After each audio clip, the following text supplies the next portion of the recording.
Hey everyone, I want to talk about something important today because it's time to get back to our roots around free expression on Facebook and Instagram. I started building social media to give people a voice. I gave a speech at Georgetown 5 years ago about the importance of protecting free expression, and I still believe this today. But a lot has happened over the last several years. There's been widespread debate about potential harms from online content. Governments and legacy media have pushed to censor more and more. A lot of this is clearly political, but there's also a lot of legitimately bad stuff out there. Drugs, terrorism, child exploitation. These are things that we take very seriously, and I want to make sure that we handle responsibly. So we built a lot of complex systems to moderate content. But the problem with complex systems is they make mistakes.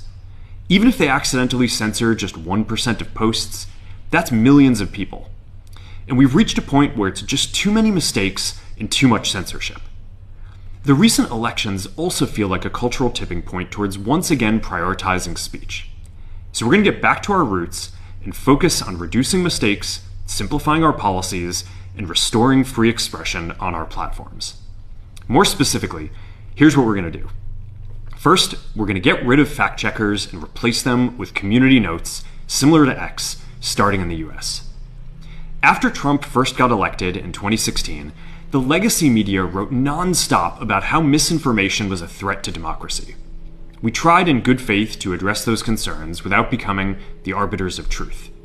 But the fact-checkers have just been too politically biased and have destroyed more trust than they've created, especially in the US. So over the next couple of months, we're going to phase in a more comprehensive community notes system. Second, we're going to simplify our content policies and get rid of a bunch of restrictions on topics like immigration and gender that are just out of touch with mainstream discourse. What started as a movement to be more inclusive has increasingly been used to shut down opinions and shut out people with different ideas, and it's gone too far. So I want to make sure that people can share their beliefs and experiences on our platforms. Third, we're changing how we enforce our policies to reduce the mistakes that account for the vast majority of censorship on our platforms. We used to have filters that scanned for any policy violation. Now, we're going to focus those filters on tackling illegal and high-severity violations. And for lower severity violations, we're going to rely on someone reporting an issue before we take action. The problem is that the filters make mistakes, and they take down a lot of content that they shouldn't. We're also going to tune our content filters to require much higher confidence before taking down content. The reality is that this is a trade-off. It means we're going to catch less bad stuff, but we'll also reduce the number of innocent people's posts and accounts that we accidentally take down. Fourth, we're bringing back civic content.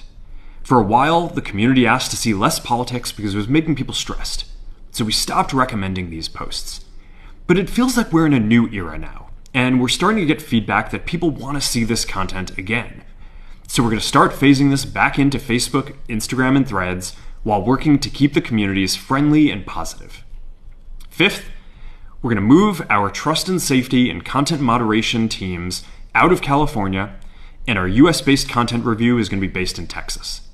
As we work to promote free expression, I think that it will help us build trust to do this work in places where there is less concern about the bias of our teams.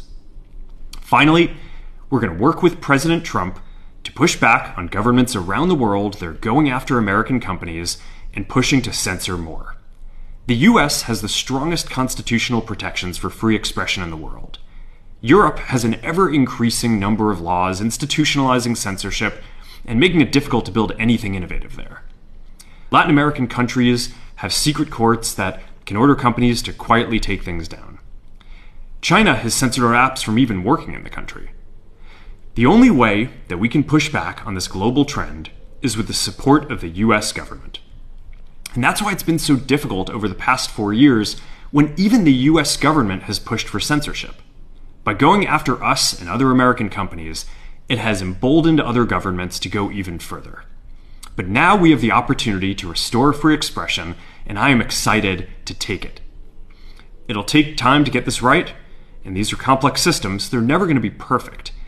There's also a lot of illegal stuff that we still need to work very hard to remove. But the bottom line is that after years of having our content moderation work focus primarily on removing content, it is time to focus on reducing mistakes, simplifying our systems, and getting back to our roots about giving people voice. I'm looking forward to this next chapter. Stay good out there, and more to come soon.